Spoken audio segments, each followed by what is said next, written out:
La météo avec MTN. Mesdames, Messieurs, c'est donc le samedi soir et il sera question pour nous de vous prodiguer quelques conseils sur le temps afin de vous permettre de bien profiter de votre week-end. Si vous avez planifié sortir ce soir, je vous annonce que les températures ne vont pas excéder les 30 degrés. Il fera assez froid. Je vous conseille de prendre un parapluie, un manteau. Par contre, si vous restez à la maison, restez bien couverts. 27 degrés au nord-ouest, 29 au sud-ouest et nous atteindrons même les 25 degrés au littoral. Je vous propose de jeter tout d'abord un coup d'œil au nord-ouest où les villes telles que Woum, Fundong, Kumbo et même Kambé vont bénéficier des merveilles de la pluie partant de la soirée jusqu'au lever du jour. Un temps assez calme pour deux villes au nord, Guidère et Garoua. Par contre, Poli et Tcholéré seront victimes de légères averses de la nuit jusqu'au réveil. Pas de chance pour les habitants de l'Est. La ville de Bertois connaîtra de fortes précipitations dans la soirée, mais elles seront en baisse au lever du jour. Un petit clin d'œil au pygmée Baka dans la ville de Yokadoma à l'Est et il ne me reste plus qu'à vous souhaiter une excellente soirée. C'était la météo avec MTN. Le sais-tu? Tu peux désormais payer le frais de scolarité dans les lycées via MTN Momo. C'est simple. Tape étoile 126 étoile 007 dièse.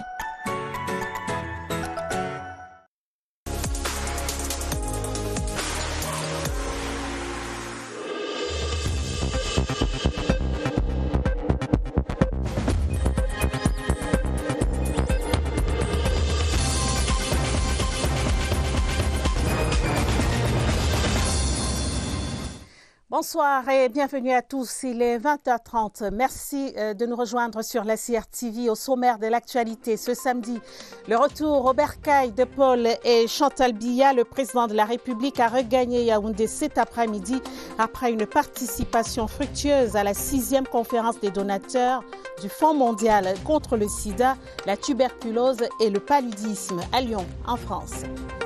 Tout le monde a droit à un accompagnement palliatif. La journée mondiale des soins palliatifs ce 12 octobre rappelle l'importance de préserver une meilleure qualité de vie des malades arrivés en phase terminale. Zoom ce soir sur l'accompagnement palliatif dans les hôpitaux du Cameroun. Et puis en sport, football, Lions indomptables du Cameroun et Aigles de Carthage de Tunisie se neutralisent. Les deux équipes ont fait match nul ce soir à Rades, 0 but partout en match amical. Et voilà pour les titres. Merci d'être avec nous. Le président de la République est de retour après avoir pris part à la 6e conférence de reconstitution du Fonds mondial de lutte contre le sida, la tuberculose et le paludisme à Lyon, en France. Paul Biya a regagné la capitale en compagnie de son épouse Chantal Biya. Belle ambiance à l'aéroport de Yaoundé-Simalène où ils ont été accueillis par plusieurs personnalités, parmi lesquelles le président de l'Assemblée nationale, Kavaye Guédibril, le Premier ministre chef du gouvernement Joseph Dione Gouté et l'ambassadeur de France Christophe Guilou. Le président Paul Biya a accordé près d'une dizaine d'audiences. Voyons cela dans ce reportage de Joseph Clément-Mba. Comme à son départ de Yaoundé le 8 octobre dernier, c'est par cet aéronef, un Boeing 787B, que le président de la République et son épouse Madame Chantal Biya regagnent Yaoundé au terme d'un séjour riche à Lyon en France. À l'aéroport international de Yaoundé-Simalène, le tapis rouge est déroulé et le décor planté. Avance vers l'échelle de coupé pour accueillir le chef d'État et Madame, le président de l'Assemblée nationale, Kavaye Guédibril, le Premier ministre chef du gouvernement, Joseph Dione Gouté, le ministre d'État, secrétaire général de la présidence de la République, Ferdinand Gongo, le premier vice-président du Sénat, Aboubakari Abdoulaye, et l'ambassadeur de France à Yaoundé, Christophe Guilou. À l'entrée du pavillon d'honneur de l'aéroport international de Yaoundé-Simalène, Eloum Polche, ministre secrétaire général adjoint à la présidence de la République, se trouve en tête du dispositif des corps constitués. Et au bout de la chaîne, les épouses des proches collaborateurs du chef de l'État. Le couple présidentiel fait ensuite un détour vers les militantes et militants du RDPC qui, par des youyou nourris, leur souhaitent un agréable retour en terre natale. Au pavillon d'honneur de Yaoundé-Simalène, tous gardent en mémoire le succès retentissant des Assises de Lyon avec une cagnotte de plus de 14 milliards de dollars récoltés, dont 3 milliards de francs CFA de contributions camerounaises pour la lutte contre le sida, la tuberculose et le paludisme au cours des 3 prochaines années. Le président de la République va ensuite accorder une série d'audiences à diverses personnalités. Le président de l'Assemblée nationale, Kaba Yegue Djibril, le premier ministre chef du gouvernement, Joseph John Gouté, le premier vice-président du Sénat, Aboubakari Abdoulaye, l'ambassadeur de France à Yaoundé, Christophe Guilou, le ministre d'État, secrétaire général de la présidence de la République, Ferdinand Gongo, le délégué général à la Sûreté nationale, Martin Barganguele, le directeur général de la recherche extérieure, Léopold Maxime Ekoeko, permettent au chef d'État de tâter le pouls de la vie nationale et internationale. Dans le salon attenant, la première dame camerounaise, Mme Chantal Biya, ambassadrice spéciale de l'ONU-SIDA, donne la primaire de son plaidoyer international à Lyon aux épouses des proches collaborateurs du chef de l'État, présentes en Simalène. Au sortir du pavillon d'honneur, le président de la République, Paul Biya, salue puis échange avec le directeur général de la CRTV, Charles Ndongo, qui aura veillé au meilleur retentissement médiatique d'une visite lyonnaise couronnée de succès. Le temps de quitter Simalène en fin d'après-midi, le cortège présidentiel franchit les grilles du palais de l'Unité à 17h50 et happy end pour la visite. Et dans la haie d'honneur, pour accueillir le couple présidentiel, il y avait les transporteurs routiers. La plateforme regroupant les syndicats des transporteurs a déroulé un défilé motorisé dans les rues de Yaoundé, symbole de soutien à l'action du président de la République pour la paix et la cohésion sociale au Cameroun. Dans le cortège des transporteurs, il y avait un autre reporter, Séverin Alégambélé. À la Bourse du Travail de Messa, point de rassemblement, la plateforme des organisations syndicales des transporteurs routiers a reçu la visite de 2 membres du gouvernement. Le ministre d'État Jacques Famdongo, ministre de l'Enseignement supérieur, et Grégoire Ona, ministre du Travail et de la Sécurité sociale, mis au parfum de la mobilisation inhabituelle qui se dessinait. La plateforme porte la totalité des préoccupations des transports dans le secteur routier et c'est fort de cela que nous avons jugé utile d'apporter notre soutien au chef de l'État afin qu'il réussisse par sa sagesse à faire maintenir la paix au Cameroun. Tout au long du chemin suivi, de Messa à la sous-préfecture de Yaoundé 2 à Tinga, passant par Mvo-Atanbala, Mvombi, Pau Central et Koudou, les conducteurs de motocyclettes, de taxis et de minibus ont tenu la ville en haleine.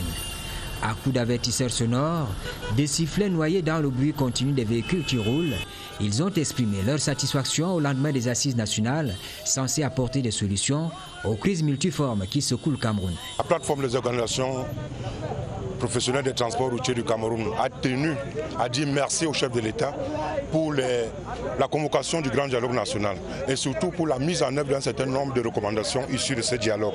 Nous avons tenu à lui dire merci et à le rassurer quant à ce que nous entendons à ses côtés, l'aider à faire ce travail qui n'est pas facile. Le secteur des transports est certes malade, mais il n'en faut pas plus pour aggraver un état de santé peu stable. Nous sommes des fervents défenseurs d'un syndicalisme de participation et de dialogue. Nous sommes opposés à la manipulation au désordre et nous attirons l'attention de nos camarades sur le rôle qui est le leur et sur la nécessité de rester vigilants. À la tombée de la nuit, la manifestation publique, le défilé motorisé des transporteurs routiers a pris fin avec la ferme indication que le président de la République peut compter sur le secteur des transports. Dans l'actualité également, ce samedi 12 octobre, la journée mondiale des soins palliatifs. Mes soins, mes droits, c'est le thème choisi cette année pour rappeler que les soins palliatifs sont le droit de tout le monde. Ils visent à soulager la douleur et à sauvegarder la dignité de la personne malade arrivée en fin de vie. Au Cameroun, il existe certes quelques centres de soins palliatifs, mais il reste encore beaucoup à faire pour vulgariser et améliorer la culture de ces soins auprès des professionnels de santé et bien sûr des familles. Lucie Colette à vous. La situation sanitaire au Cameroun ne permet pas encore l'organisation des soins palliatifs. On n'a pas encore de loi qui permet d'encadrer la mise sur pied de soins palliatifs de manière vraiment formelle, de manière conventionnelle. Et pourtant, ce service à l'endroit des malades de cette catégorie aiderait à respecter ces derniers moments si graves et décisifs. C'est ce qu'il dit, qu'il ne sait pas s'il va guérir ou s'il va mourir. Si les soins palliatifs sont des soins apportés aux personnes atteintes de maladies incurables ou en phase terminale, sans espoir de guérison, ici à Yaoundé, seul le centre hospitalier dominicain Saint-Martin les accueille. Pour la plupart, il s'agit des personnes atteintes d'un cancer et le traitement est gratuit. Pour les soins palliatifs, parfois nous avions 30 malades par mois. Généralement, il y a les malades qui acceptent leur fin de vie et il y a ceux qui n'acceptent pas. Quand je vois quelqu'un qui était là en train de parler, subitement il lâche et ça nous touche beaucoup. Elle est souffrante depuis pratiquement 3 ans. Elle vit ces 2 derniers jours sans douleur et avec notre accompagnement, nous pensons qu'elle peut m'en commettre plus de temps. Ici, le personnel apporte un certain confort durant ces derniers moments. On cause avec eux, on les éduque, on les balade dans l'hôpital. Ils ont une salle de multifonctionnelle de séjour pour aller un peu se détendre. Ils regardent la télé, ils vont jouer au ludo. Si nous avons droit à la vie, nous avons droit à la mort, à une mort digne, à la même tendresse que nous avons à l'endroit des nouveau-nés. Nous devons l'accorder aux malades, surtout ceux-là qui vont bientôt nous quitter pour toujours. Une bonne médecine n'est pas possible sans un esprit de sacrifice, un esprit de don et d'empathie. Et la fin de vie, c'est souvent une période difficile pour le malade comme pour les proches, un moment douloureux, particulièrement compliqué à appréhender. Beaucoup vont puiser dans la foi et l'accompagnement par des hommes de Dieu pour bien se préparer à vivre le deuil tant redouté. Attention, certaines images du reportage que vous allez suivre peuvent heurter des sensibilités. Serge Tanganabiso. Ils sont venus, ils sont tous là, dès qu'ils ont entendu ce cri. Elle va mourir là. Derrière ces murs, seuls ou réchauffés de baisers des proches, certains ne verront pas demain. La mort, une fois n'est pas coutume, a donné rendez-vous. On la voit venir depuis des mois, voire des jours. Les heures sont comptées. Les chrétiens ont une formule. Des Ave Maria à n'en plus finir. S'il fait encore l'usage de la parole, on amène le malade à demander pardon à Dieu. Si le malade a des capacités d'une confession, cela l'aide beaucoup. Quand un malade sort d'un bon sacrement de malade, où il a véritablement été sincère, franc, quelque temps après, on nous appelle que le malade a rendu l'âme. On la réchauffe de baisers, on lui remonte ses oreillers. Là-bas, on lui remonte ses oreillers. Ici, on compte des histoires du genre « C'est la même maladie qui a tué mon père ». Aucun souci, Dieu entend-il encore ce qui se dit autour. Ceux des vivants qui vous entourent en ce moment précis sont dans une situation perplexe. Il y a tout un trouble qui envahit les membres de sa communauté d'appartenance.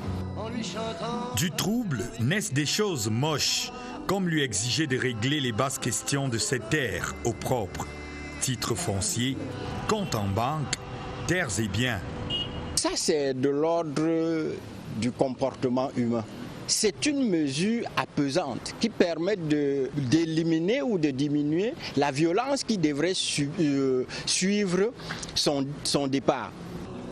Parfois aussi, l'agonie se prolonge, lente, haletante. Dieu est invoqué, les ancêtres suppliés. Question de chapelle. L'effet en ce moment de se mettre dans une situation de piété, d'implorer les ancêtres pour que ces ancêtres, avec leur grâce, leur bénédiction, peuvent encore nous accorder un sursis. Le propos du prêtre, c'est le sens que nous donnons à la mort qui nous entraîne à la vie. Dire qu'en parlant de vie, en fin de compte, personne n'en sortira vivant. Non, personne. Chiche. Le saviez-vous, près de 3% de la population camerounaise est atteinte de cécité. Le plaidoyer pour des dépistages réguliers est fait à l'occasion de la Journée mondiale de la vue, célébrée le 10 octobre dernier. L'événement a été marqué par une campagne gratuite de dépistage des maladies des yeux en fou. C'est dans la Mefouya-Famba, région du centre. Les détails avec Kawa Issa, CRTV Centre. La vue est un bien précieux et ce n'est pas Madame Manga qui le démentirait. La sexagénaire, après 5 ans de cécité de suite de la cataracte, vient de recouvrer la vue. J'étais aveugle, je ne voyais pas. L'infirmière de mon village, en Kombassi, m'appelle que maman, c'est toi qui souffres les yeux. Va en fou. On va vous soigner là-bas. Arrivé ici, on m'a pris vraiment bien. On m'a opéré, maintenant je vois bien. Au Cameroun, la cataracte est la première cause de cécité, heureusement curable. Cependant, il existe d'autres types de cécité. Nous avons le glaucome, qui est une maladie qui atteint le nerf optique, qui ne fait pas mal, mais il faut aller se faire dépister. Celle-là rend malheureusement aveugle définitivement si elle a évolué sans soin. Nous avons ce que nous appelons les vices de réfraction, c'est-à-dire toutes ces personnes qui ont besoin de lunettes et qui ne les portent pas. Le trachome est une conjonctivite qui rend aveugle, qui sévit dans les zones où il manque de l'eau. Selon les spécialistes de la santé, le taux de prévalence de la cécité se situe entre 1 et 3%, alors que les 3/4 peuvent être évités à condition de se faire consulter, d'où l'accent sur la qualité de la chirurgie. Pour avoir une bonne qualité de la chirurgie, il faut du personnel bien formé, il faut des équipements, dont des formations sanitaires bien équipées, il faut que les consommables soient disponibles et aussi que les patients puissent avoir accès à cette chirurgie. Rappelons que la Journée mondiale de la vue se célèbre tous les 2e jeudis du mois d'octobre. Elle vise à sensibiliser l'opinion sur les problèmes de la vue, leur prévention et les traitements disponibles. Les formations sanitaires du Grand Karaï dans le Mayo-Danaï, région de l'extrême nord, viennent de bénéficier d'un important stock de consommables médicaux d'une valeur de 200 millions de francs CFA. Le don du gouvernement a été remis par l'élite de la région, Boniface Bayola, secrétaire d'État aux enseignements secondaires. Man Moussa de Doublès, CRTV Extrême Nord. Ce stock de matériels médicaux constitue une bouffée d'oxygène pour les structures sanitaires du Grand Karaï qui en avaient grandement besoin. Une volonté pour cette élite d'accompagner la politique sociale du président de la République. Le chef de l'État est présent, il est là et il a agi. Les malades prenaient les perfusions sous les nimiers. Les malades étaient à même le sol, les femmes accouchaient à même le sol sur des nattes. Aujourd'hui, c'est un grand soulagement pour tout le département. La mise en œuvre ou la continuation de sa politique sociale, elle est effective. Avec cette dotation, les populations sont certaines de bénéficier de soins de qualité. Très ému. Je voudrais même aller loin. Les malades qui sont couchés là peuvent nous écouter, peuvent guérir d'ici demain. Tout le monde va sortir de l'hôpital. Ils sont contents de l'approvisionnement de ces produits. Il reste à relever le défi de renforcement des équipes médicales. Tout le district de santé de Karaï on a 45 personnels pour 136 000 âmes, là c'est peu. Donc il nous faut au moins 40 personnels qualifiés et les tout personnels confondus, 75 personnels. Avec ce personnel, on pourrait utiliser d'une façon optimale ce matériel. Le secrétaire d'État Boniface Bayola n'est pas à son premier geste. Pour le préfet du Mayo-Danaï, Maliki Oumara, les autres doivent lui emboîter le pas pour le bien-être des populations du département du Mayo-Danaï.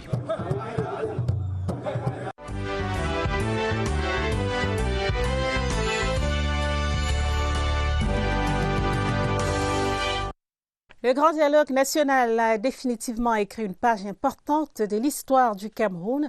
De nombreux Camerounais ont répondu à l'appel du chef de l'État. Ce rendez-vous a marqué chacun des participants, témoins de l'histoire. Voyons cela dans ce reportage de Oswald Medou. En 5 jours, le Grand Dialogue national, avec 1001 images, a marqué les esprits. Dans un palais des congrès aux couleurs de la nation, est devenu case à palabre de circonstances pour un peuple camerounais largement représenté. Dès son ouverture, le Grand Dialogue affichait déjà les couleurs d'un événement pas comme les autres, avec la présence effective d'une trentaine d'ex-combattants de la sécession. Les paroles de l'hymne national prendront dans leur voix tout leur sens. Ajoutez-y d'autres invités surprises du même acabit, présentés comme tels d'ailleurs, arrivés par vagues successives jusqu'au bout du dialogue, et on pouvait voir le sérieux de cette grand-messe nationale. Le fait d'avoir amené les combattants ici, alors que d'autres présageaient qu'il n'y aurait pas de dialogue parce que X ou Y ne participent pas à ce dialogue. Ils ne sont pas venus et le dialogue a parfaitement eu lieu. Puis il y avait les débats, parfois houleux, avec des participants souvent fougueux, mais toujours pour un dénouement heureux. L'on accorde d'ailleurs les violons que pour une symphonie. Vous avez dit dialogue, tout le monde a donc dialogué. La grande muette est même sortie de sa réserve légendaire, même si sa communication a glacé les sangs. Leurs voix ont commenté des images insoutenables, des actes attribués à des séparatistes. De quoi rendre une presse pourtant prolixe, muette. Le côté jardin du grand dialogue national avait aussi de quoi captiver l'attention, tout en sons et couleurs, ou encore avec des symboles. C'était cela, et bien plus encore, le grand rendez-vous de Yaoundé. Vers un retour définitif de la paix dans la région du Nord-Ouest, l'espoir de 400 familles déplacées à l'issue du Grand Dialogue national, l'octroi d'un statut spécial pour les régions du Nord-Ouest et du Sud-Ouest et le retour des réfugiés et déplacés de la crise sont particulièrement bien accueillis. Réaction recueillie au cours d'une cérémonie de distribution des produits de première nécessité à Bamenda. Augustin Guizana, CRTV Nord-Ouest.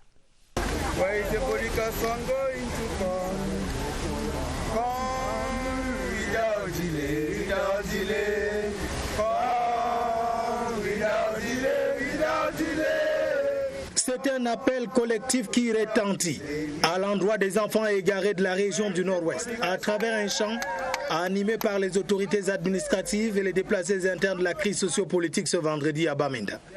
Pendant plus de 15 minutes, Adolphe Lélé-Lafrique, le gouverneur et ses administrés victimes de la crise échangent sur les recommandations issues du Grand Dialogue national.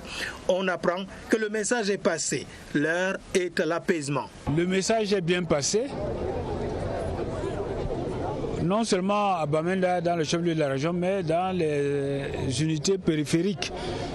Et j'entreprends dès la semaine prochaine, justement, une tournée de la périphérie qui me permettra non seulement d'installer les préfets, mais de diffuser les messages du Grand Dialogue national au ras du sol. À l'unanimité, les représentants des 400 familles fortes de plus de 200 membres déclarent que l'heure est venue, non pas seulement pour bénéficier des produits de première nécessité, mais davantage de rentrer dans les domiciles respectifs. Seulement, ce sont les domiciles détruits qui attendent d'être reconstruits. Heureusement, le gouvernement est à pied d'œuvre pour répondre aux aspirations légitimes des régions du Nord-Ouest et du Sud-Ouest.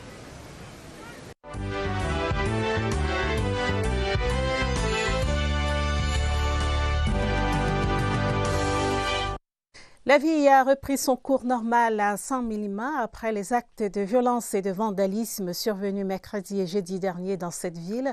Autorités locales, forces vives du Dialobo, représentants des communautés et populations étaient réunis vendredi autour du gouverneur du Sud dans le cadre d'un dialogue intercommunautaire, une sorte de grande palabre familiale qui aboutit à un engagement commun à reconstruire et à consolider la cohésion sociale. Faisons le point avec Berthe Mbala. Salle comble, un esprit de franchise exceptionnel. La rencontre de Saint-Milima a pris des allures de palabre familiale. Approbation, désapprobation librement exprimée, paroles savamment distribuées. Il était nécessaire que nous organisions ces assises intercommunautaires pour écouter les uns et les autres, notamment les communautés locales, les communautés allogènes qui vivent ici. Les jeunes auteurs des violences ont ouvert leur cœur. Ça, c'est quelle façon de faire ça là? Ça, c'est quelle insécurité qui est en train de nous déstabiliser comme ça? Et voilà pourquoi on a décidé qu'il faut qu'on fasse quelque chose. Les chefs des communautés, parmi lesquels des envoyés spéciaux du sultan Bamoun, ont tour à tour donné leurs avis. Il y a des Haoussa qui sont installés ici plus de 100 ans aujourd'hui. Il n'y a pas de raison que moi qui vous parle, j'ai 72 ans. Je suis né ici, j'ai grandi ici, j'ai fait mes études ici. Alors il n'y a pas de raison qu'on dise qu'il y a un problème entre Haoussa et c'est pas, non, ça c'est faux.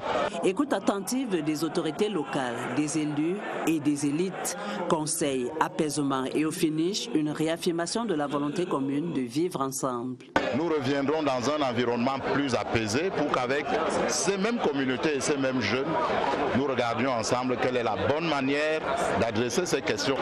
Aucune communauté ne doit être stigmatisée, aucune, parce que nous sommes tous des Camerounaises et des Camerounais. La tension est retombée. Les populations de San Milima promettent de renforcer et de ressouder la cohésion sociale mise à mal ces derniers jours avec l'aide de Dieu qu'ils ont longuement évoquée avant, pendant et après la rencontre. Les blessés, une dizaine, internés à l'hôpital du district de San Milima, à la charge de la commune, ont par ailleurs bénéficié de la visite réconfortante du gouverneur et des élites. De nouvelles recrues du bataillon des troupes aéroportées de Koutaba dans la région de l'Ouest, prêtes à servir la nation avec honneur et fidélité. Engagement pris au cours de la symbolique présentation au drapeau jeudi dernier en présence des autorités administratives et religieuses. La cérémonie était présidée par le général de division, commandant des écoles et centres d'instruction interarmés, Philippe Mpaye. Jean Armstrong, CRTV Ouest. Moi, je suis devant le drapeau de la République du Cameroun, de l'aimer et de la servir avec honneur et fidélité, même jusqu'au sacrifice humain. Aux 1003 nouvelles recrues qui appartiennent au groupement temporaire d'instruction du bataillon des troupes aéroportées de Koutaba et aux milliers des élèves sous-officiers du centre d'instruction des élèves sous-officiers, le général de division Philippe Mpaye, commandant des écoles et centres d'instruction interarmés, a dit: à partir de ce jour, vous êtes devenus des soldats au service de la République du Cameroun. Après 1 mois et demi de formation rude et non-stop, ce sont des éléments prêts à combattre, prêts à défendre l'intégrité territoriale, prêts à protéger les institutions qui ont été présentées au drapeau. Les soldats qui à ce jour sont capables, comme je l'ai dit sur le plan physique, sont capables de parcourir 12 km de course matinale à moins d'une heure. Ils sont capables de parcourir 8 km à marche commando. Sur l'aspect technique du tir, ils tirent déjà avec un maximum d'efficacité. À 100 mètres, ça signifie qu'ils peuvent déjà combattre sur le terrain. La cérémonie de présentation au drapeau a permis aux nouveaux éléments des forces de défense de réaffirmer leur engagement. On nous a formés pour ça, on nous a appris à tirer, à combattre tous les ennemis du Cameroun. Nous avons appris à remplir, à faire plusieurs choses. Nous sommes formés, nous sommes yaqués. La base aérienne de Koutaba était pour la circonstance prise d'assaut par les familles des recrues, les autorités administratives, militaires et religieuses, toutes venues pour bénir ces enfants qui renforceront les effectifs de notre armée. Lutte contre le phénomène de prise d'otages. 20 ravisseurs viennent d'être appréhendés par des éléments de la gendarmerie nationale dans la région du Nord. C'est dans le cadre de l'opération baptisée Adano, menée depuis le 10 août dernier le long de la frontière avec le Tchad. Claver Pascal Ndanga pour les détails.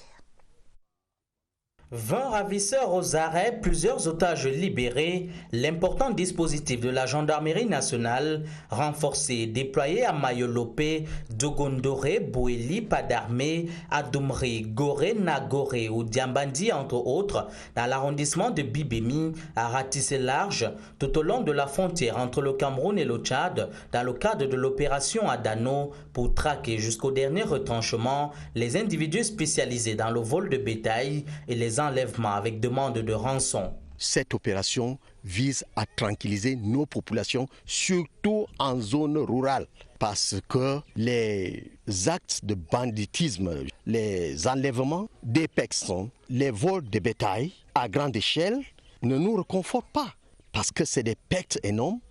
Sur le front du combat contre la criminalité et le grand banditisme dans cet arrondissement frontalier avec le Tchad, les Pandos sont déterminés à endiguer le phénomène. Au lieu que nos populations soient en insécurité, ce sont les malfaiteurs qui doivent être en insécurité. Pour que les objectifs que le chef de l'État a fixés pour sécuriser ces populations soient remplis. Instruit par le haut commandement, l'opération Adano menée simultanément depuis le 10 août 2019 dans les régions du Nord et de l'Adamawa s'intensifie sur le terrain.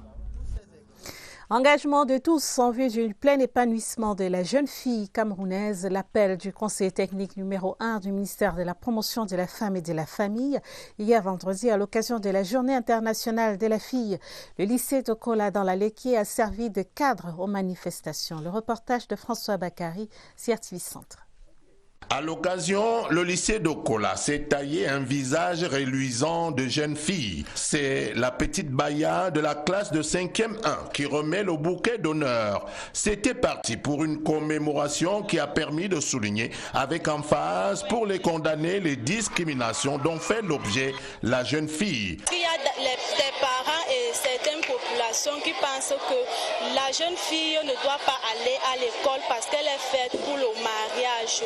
Et c'est ce qui n'est pas bon. La jeune fille doit aussi faire des études pour pouvoir participer non seulement au développement de notre pays, mais aussi à sa propre vie. Les chiffres compilés par l'OMS et l'UNICEF sur la situation de la fille à travers le monde sont préoccupants. Le combat que mène le Cameroun pour gagner la bataille des inégalités, en synergie avec ses partenaires de tous les jours, ne s'arrête pas. Le plaidoyer continue, le combat continue pour que les mentalités changent, pour que notre pays se développe avec toutes ses composantes, hommes et femmes.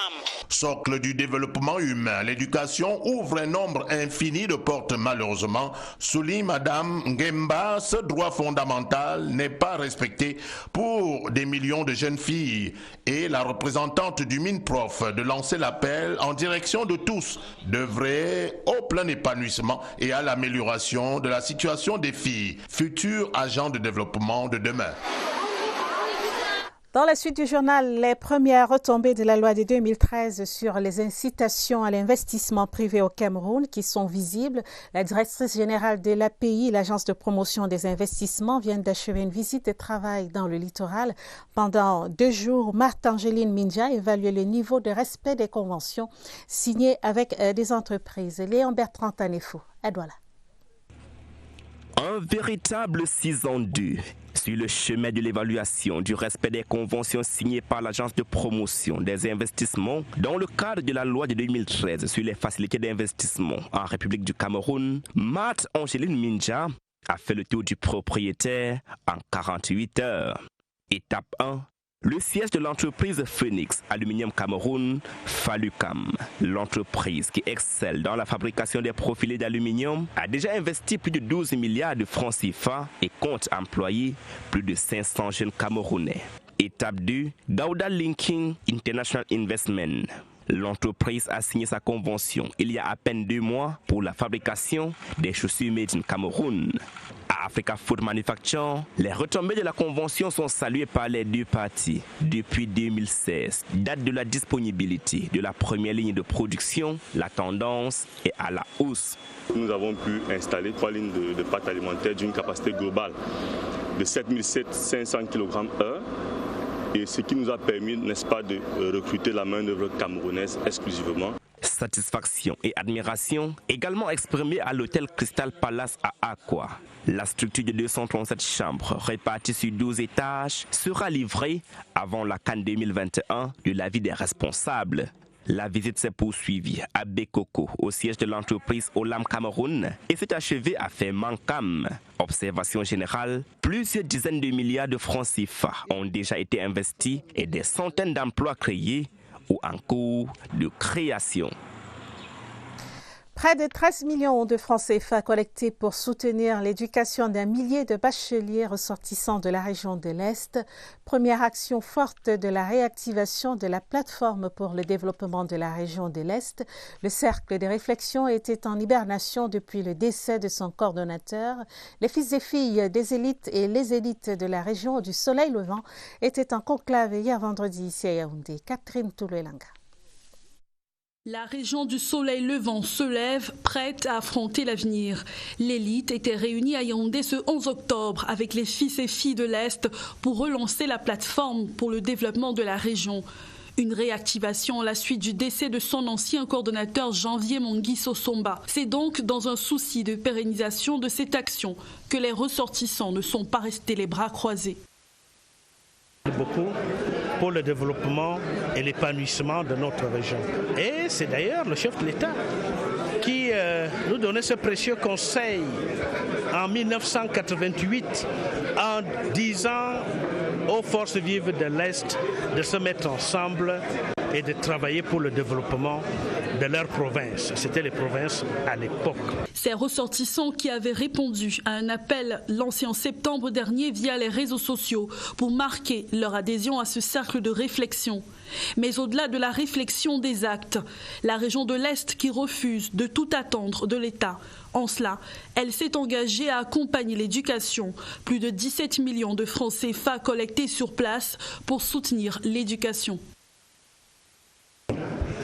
Nous avons collecté les résultats du baccalauréat de cette année. Nous constatons qu'ils sont un bon millier qui ont besoin de cette aide. On essaie donc de collecter nos moyens. L'opération sera renouvelée dans les prochains jours pour cette région promise à un bel avenir. 4e édition de remise des appuis aux étudiants et élèves enseignants du secondaire de la vallée du Ntem, c'est dans le sud. L'innovation cette année, la distribution des enveloppes aux agriculteurs du projet Un jeune, 2 hectares. Objectif du donateur, l'honorable maître Emmanuel Mbiam, encourager le bon travail et le respect des institutions. Charles Abosselo-Oba, CRTV Sud. Avec ses terres fertiles et sa position stratégique, la vallée du Ntem peine toujours à produire des vivres en quantité suffisante pour approvisionner les marchés frontaliers. Les agriculteurs sont vieillissants et la nouvelle génération tarde à prendre le relais. C'est la 4e fois que nous remettons des bourses aux élèves de la vallée du Ntem. Nous avons associé à cette fête les jeunes agriculteurs de la vallée du Ntem que nous voulons encourager d'aller dans cette voie. Avec ce soutien de l'élite locale, la coopérative agricole Les Laboureurs de la vallée du Ntem veut être la locomotive de ce retour des jeunes au travail de la terre. Un jeune, 2 hectares. Notre souci est de lutter contre la famine et de faire en sorte que les centaines de camions qui viennent de la Guinée et du Gabon pour aller acheter des produits de par le pays puissent stationner ici. Yassine Bambo, maire d'Ambam et président de la section RDPC Vallée du Ntem 1, a salué ces gestes de l'élu du peuple soucieux du bien-être des populations. Sincèrement, merci à notre député. Il ne nous a jamais délaissés. Depuis qu'il est député de la Vallée du Ntem, il est toujours proche des populations. Les présences du professeur René Joly à Sako et du docteur Uban Noël Banvé à cet événement n'étaient pas anodines. Ces fils de paysans, aujourd'hui hauts responsables, ont donné la preuve aux jeunes sombrant dans le désespoir que tout est possible avec le travail et le respect des institutions de la République. Mention très honorable pour le docteur Émilie Dominique Pegou, épouse Pekassa. Elle vient de soutenir une thèse de doctorat en sciences de l'information et de la communication. C'était à l'amphithéâtre Hervé Bouge de l'Estique à Yaoundé. Le jury était conduit par le professeur Adolphe Minkouaché, le recteur de l'Université de Yaoundé 2. Le reportage de Étienne Pascal Azegui. 2h30 minutes.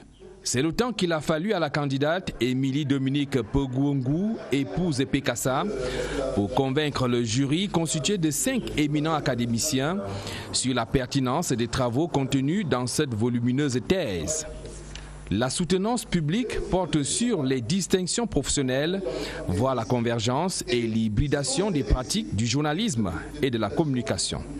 Le jury, présidé par le professeur Adolphe Minkouasse, va soumettre l'analyse sociologique faite par la candidate à partir des publications professionnelles de janvier à octobre 2017 à un questionnement scientifique.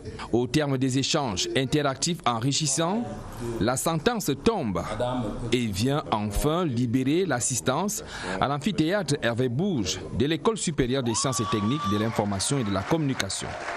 Les travaux de la thèse, dirigés par le professeur Laurent-Serge Boyo-Massala, sont accrédités d'une mention très honorable. Émilie Dominique Pegou, épouse Pekassa, en ressort de cet amphithéâtre auréolée de son grade de docteur en sciences de l'information et de la communication.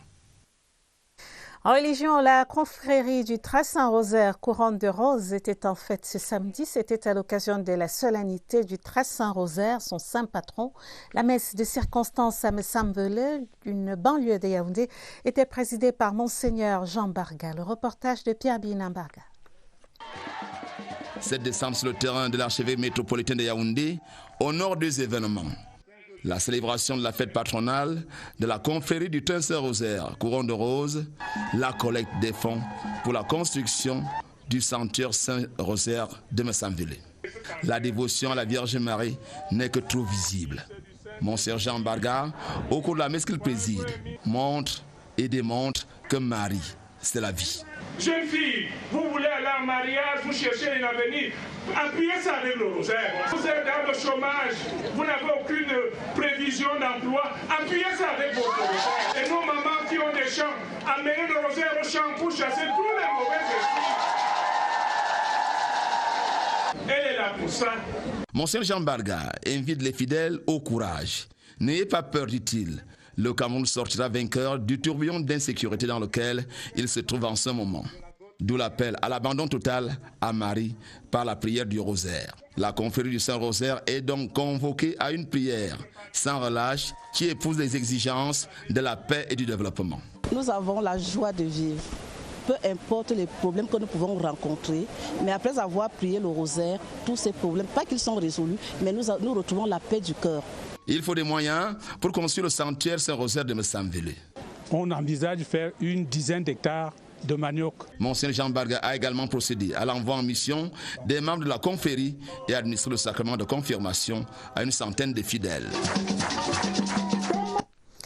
À l'EPC, l'Association chrétienne des hommes, section régionale du centre de Yaoundé, était évaluée ses activités ecclésiales 2018-2019. Les travaux s'achèvent demain dimanche. À l'ouverture des assises, jeudi, le pasteur Thomas Ebodetiala, président du presbytérien, a demandé aux participants de s'inspirer des saintes écritures dans la gestion des responsabilités qui leur sont confiées. Stéphane Zemboma. C'est dans l'allégresse et la louange au Seigneur que l'Association chrétienne des hommes de l'Église presbytérienne camerounaise, section régionale du centre, célèbre ce culte. Un culte pour confier au Très-Haut les travaux d'évaluation des activités réalisées au cours de cette année par les 32 paroisses EPC de la région. Nous avons besoin de prendre à cœur le travail que nous sommes appelés à faire, sachant que ce travail, nous le faisons pour Dieu. Au cours des assises, il sera essentiellement question d'évaluer point par point le taux d'avancement et l'exécution des recommandations contenues dans le cahier des charges 2019. Donc chaque paroisse ici viendra avec un rapport annuel et ce rapport sera lu. Il va soulever des problèmes, va soulever des difficultés, ce qui a marché, ce qui n'a pas marché. Nous sommes mal, c'est la fin d'une année. Nous devons donc savoir qu'est-ce que nous avons fait, comment on parle du bilan, et voir comment on doit donc relancer l'année qui vient. Cette rencontre s'achève dimanche prochain. Elle clôture en même temps l'année ecclésiastique 2018-2019 de ce consistoire et ouvre de nouvelles perspectives pour les 12 prochains mois. Je signale dans ce journal des télégrammes officiels de félicitations du président de la République. Le premier est adressé à son Excellence Théodore Obiangema Mbazogo, président de la République de Guinée équatoriale, à l'occasion de la célébration ce 12 octobre de la fête nationale de ce pays. Le second télégramme du président de la République du Cameroun est adressé à Sa Majesté Felipe VI, roi d'Espagne, à l'occasion de la célébration donc ce 12 octobre de la fête nationale du Royaume d'Espagne. En sport, les Lions indomptables du Cameroun jouaient en amical ce samedi face aux Aigles de Carthage de Tunisie. Les poulains de Tony Conceição ont réalisé un match nul, 0 but partout, au terme d'une rencontre à deux visages. Les temps forts de la partie avec Germain Essengue. Cameroun de ce samedi à Radès, c'était une rencontre à deux visages, une copie parfaite en première manche présentée par les Lions indomptables disposés dans un 4-3-3 avec Ignacio Ganako en fixation, porteur d'un 0, à l'image de plusieurs étincelles déclenchées par les Camerounais. Cette propension a malheureusement favorisé l'ouverture des espaces derrière, ce qui va permettre aux Tunisiens de s'engouffrer dans ces défenses camerounaises. Illustration, cette frappe instantanée de Yacine Taha en puissance, repoussée par Fabrice Ondo. le champion d'Afrique sortira toute sa classe en deuxième mi-temps pour sauver son équipe du naufrage à plusieurs reprises. Une deuxième manche mal négociée par les Lions qui ne tiennent pas le ballon, handicapés par une défense à 3 qui ne trouve pas ses marques. Au final, on peut observer que le jeu camerounais et l'esprit sont en mutation. La solidarité et puis la conservation. On a bien vu un fond de jeu. Il reste tout simplement à le parfaire. 7e Jeux mondiaux militaires en Chine, la première partie de la délégation camerounaise quitte Yaoundé demain dimanche. Le ministre délégué à la présidence chargé de la défense exhorte les athlètes et les encadreurs du Cameroun à être de dignes ambassadeurs du Cameroun en Chine. Joseph Betty-Assomo présidait la cérémonie d'au revoir à la Team Cameroun cet après-midi. Détail dans ce reportage de Samuel Bion. Participation et effectif record du Cameroun au 7e Jeux mondiaux militaires 2019. 60 athlètes, 6 disciplines sportives, athlétisme, boxe, judo, football féminin, lutte et taekwondo. Au nom des sportifs, le sprinteur Emmanuel Essémé et la lanceuse poids et disque Edwige Angounougou Sanama promettent de faire honneur à la nation. Mais l'objectif pour nous n'étant pas seulement de participer, nous vous promettons de donner le meilleur de nous afin de faire voter le drapeau du Cameroun. Selon le directeur des sports, des activités culturelles et artistiques au ministère de la Défense, le haut commandement a mis tout en œuvre pour de bonnes performances en Chine. Le ministre de la Défense exhorte d'ailleurs les athlètes et les encadreurs à plus de détermination pour continuer à mériter la confiance du chef de l'État, Paul Biya, chef des forces armées et police. Pour le chef de l'État, chef des forces armées et de police, et pour le peuple camerounais en général, l'essentiel ne sera donc pas simplement d'y participer. Vous devez à la fois participer, mais également gagner et ramener des médailles et des trophées au pays. À tous, le MINDEF prescrit un comportement exemplaire en Chine. Le format de votre participation dans cette compétition pourrait être réduit à la baisse en cas de résultats négatifs. Placés sous le signe de l'amitié par le sport, les Jeux mondiaux militaires mettent en compétition cette année 10 000 athlètes de 5 pays du 18 au 28 octobre prochain en Chine. La première partie de la délégation du Cameroun, football féminin et lutte, quitte Yaoundé ce dimanche. La deuxième vague décolle lundi, toujours par l'aéroport international de Yaoundé-Simalène. Le collège privé Johnston en décrépitude à Yaoundé, le cri de détresse de l'église presbytérienne du Cameroun, camerounaise à court de moyens financiers. L'espoir qui vient de la Fédération camerounaise de volleyball, la paroisse de Djungolo, vient de lui confier la gestion du collège qui devient désormais le camp de base du projet sport-études et un centre de formation de métiers pour jeunes. La convention a été signée hier vendredi à l'EPC Djungolo. Le reportage de Évariste Inga. Voici les restes du collège privé Johnston de Yaoundé. Herbe folle et tableau noir se disputent la vedette. Toitures importées, murs fissurés et fondations affaissées. La décrépitude crève l'œil. Son propriétaire, l'église presbytérienne du Cameroun, est à court de moyens financiers. Fort heureusement, les prières de la paroisse de Djungolo viennent d'être exaucées. Le collège et sa gestion ont été confiés à la Fédération camerounaise de volleyball. Avec la FECA Volley, nous aurons un regard nouveau sur la gestion. Nous avons vu que c'était une bonne cause. D'ailleurs, nous avons beaucoup d'autres choses à céder bientôt. Le collège sera le camp de base du projet sport-études de la FECA Volley. En même temps, ce sera un centre de formation aux métiers pour jeunes. Un centre de développement en technologie de l'environnement, l'ingénierie du bâtiment des travaux publics, l'ingénierie mécanique et métallurgique. Un projet comme celui-ci, qui consiste à faire du volleyball à partir de 6e et de faire des études, permettra certainement d'améliorer la qualité de notre formation à la base. Voici le prochain visage du collège, du tout moderne, qui sera bâti par l'entreprise FINSEA, une firme italienne partenaire de la fédération, séduite par le management fédéral hors du commun. Les patrons ont fait déjà 4 voyages au Cameroun, ils ont regardé, ils ont observé la manière à laquelle la FECAVOLE travaille, ils ont vu du sérieux et vraiment le groupe FINSEA, par mon nom le directeur Afrique, s'engage complètement. Au mois de mai 2019, une convention de partenariat a été signée entre la FECAVOLE et FINSEA pour la construction des infrastructures et la formation. Le collège Johnson est l'acte 1 de sa mise en œuvre. Premier match au-dessus du filet. Et c'est sur ce match que nous mettons un terme à ce journal, une édition préparée avec la collaboration de Daniel Menanga, Stéphane Zembomo et Yaouba Mamadou, stagiaire de l'ESTIC. Prochain rendez-vous avec l'information sur l'SRTV à minuit. Vous serez en compagnie de Caroline Okianoma et Joseph Gouette Amandeng. Je vous donne rendez-vous demain à 20h30. Merci de nous avoir suivis. À demain. Bonsoir.